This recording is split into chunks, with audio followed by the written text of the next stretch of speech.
Can you live with somebody who has disappointed you? Watch out for people who fight stuff all the time. When you are always talking about something, don't be surprised when you find them warming themselves by the fire of the very thing.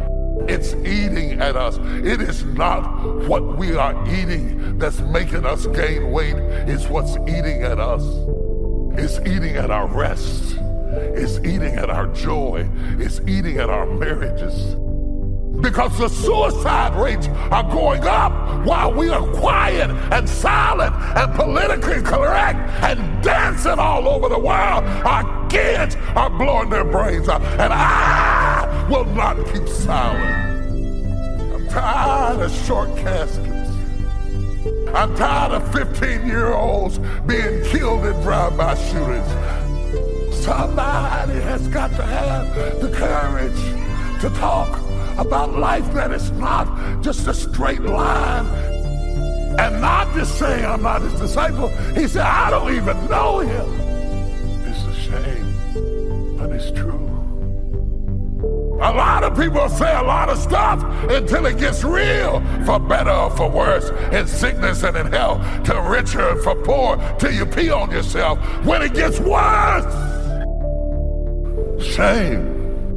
I was reading a non-canonical book called The Gospel of Judas, and in it purports the ideology that Judas really wasn't trying to betray Jesus. He was trying to put Jesus in a situation where he would have to overthrow Rome. And he thought that if he got Jesus in an open confrontation with Rome, that Jesus would show his power.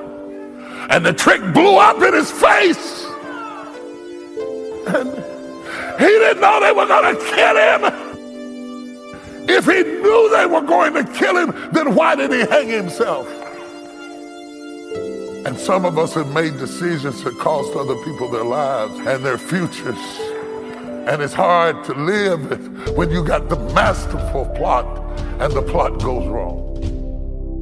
We can't tell when our friends turn jealous, when our wives fall out of love, when our husbands stop caring. I'm talking about a guy who couldn't get rid of his shame, so he got rid of his life. I'm talking to somebody out there who has a hard time living with a dark secret. Judas didn't have to hang himself, and you don't have to blow your brains out. Jesus died for your kind of shame, for what you did to yourself, to your family, for what you did to your future. You do not have to go and hang yourself. God still wants you. He still cares about you. Isn't it funny when your name gets bigger than you? When you got a great name and a great person and a great professional and a great the other, and you got a great name, but you got a messy past. Somebody right now is in a situation of fluctuation, and you are not living up to your highest ideals. You smell like swine, but he still wants you. A lot of us don't know what's in us, what we're capable of, because we buy into the myth and we believe our own headlines. You're a rock about this, but you are scared to death about that. Hang on.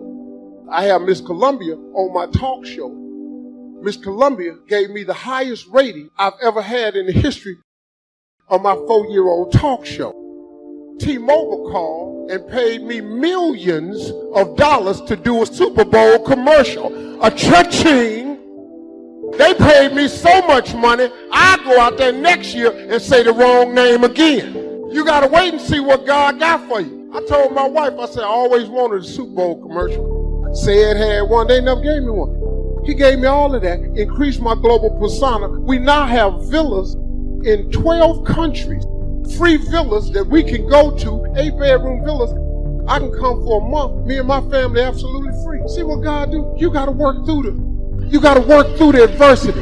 When adversity hits y'all and it's coming, remember there's a lesson and a blessing. You got me? All right, next thing I need for y'all to know. This is the third lesson. Quit asking God to make your life easy, because he ain't going to do that. See, people, y'all go to church, man. Y'all got all these scriptures y'all memorized, don't apply none of them to your life. God ain't finna make your life easy. Lord Jesus, Lord, I don't want this on me. Sorry. Lord, take away all my worries. That's you worried. Lord, I don't wanna do this. Lord, I'm so tired. What y'all doing? Quit asking God for that. You gotta have some faith. See, listen to me. Faith don't make it easy. Faith makes it possible. You gotta have faith, man.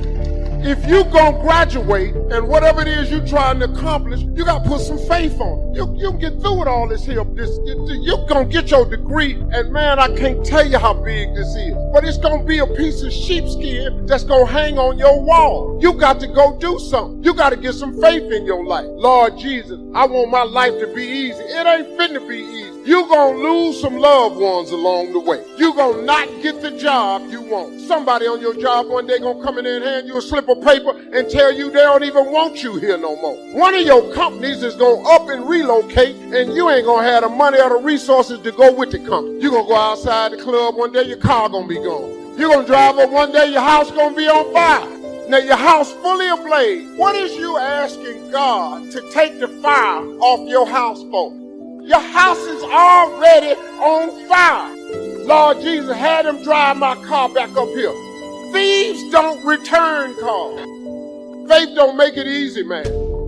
That's everybody's dilemma, I think, these days. A woman married to a baseball player, as to say, he's going to be gone most of the time. Would that be the ideal marriage? And the answer is certainly not. But should a man follow his talent and his unusual skills? He probably says yes. She says, well, at times I wish he was a banker and not a home run hitter. You know, it's a dilemma for all of us. How to balance it all, make sure we don't sacrifice some values for others. It's difficult for two people to grow at the same rate. One becomes ambitious and one's a little more, let's say, at home. How do you balance that out and make it work? It's never ending in terms of its challenge. A wife who has a career and children and husband and social responsibilities and friends and church and whatever, it's a big challenge. My current heroes are single mothers and school teachers. How teachers have the patience to work with kids and try to get the message across and do a good job. They have my highest admiration. And then a single mother with children. Wow, that's probably one of the toughest jobs in the world. How to balance career, work, job, raise the kid, make sure spiritually, personally, socially they're okay. It just seems almost impossible. But human beings have the unique ability to do the impossible. They make it work. How many stories have we heard in our own country? A mother who scrubbed floors for years and put her kids through college, and now they're all professionals and lawyers and a credit to society. Les Brown's got a great story. A mama who really cared but did the menial stuff till finally he got going and could help. Some people's lives we look and we say, how do they do that? And we think we're a little pressed, and how do you balance career and fortune and all that? Hey, try scrubbing floors to put your kids through college. Right. And then you say, hey, my problems are pretty simple and easy. But we all have the push and pull. A woman wants a hero and a successful husband. She says, go conquer the world and be home by 5 o'clock. He says, wow, let's see. How do I do that, right? Would she be happy with half the world, right? If I conquered just half the world and got home by 6. Let's do a little compromising here. But anyway, it is a challenge. When I was growing up, Papa worked and Mama stayed home. I was raised in sort of that atmosphere. Papa figuring out enough to take care of himself and his family. But, those days have all changed. Now the dignity of career, right? I believe, women have equal rights to follow their own star. But then to do what you're ambitious to do and qualified to do and learn the skills to do and still make a relationship work and family and church and society, and it is a challenge. But I think we're up to it. At least we've got plenty of help here on information and books and people that have been through it and said, hey, here's a couple of danger signals. It's okay as long as, but when this, and you say, okay, I appreciate that advice. And sure enough, you're going along and then you say, wow, I remember I was told these couple of danger signals here. Looks like I'm pretty close to that. I better back away.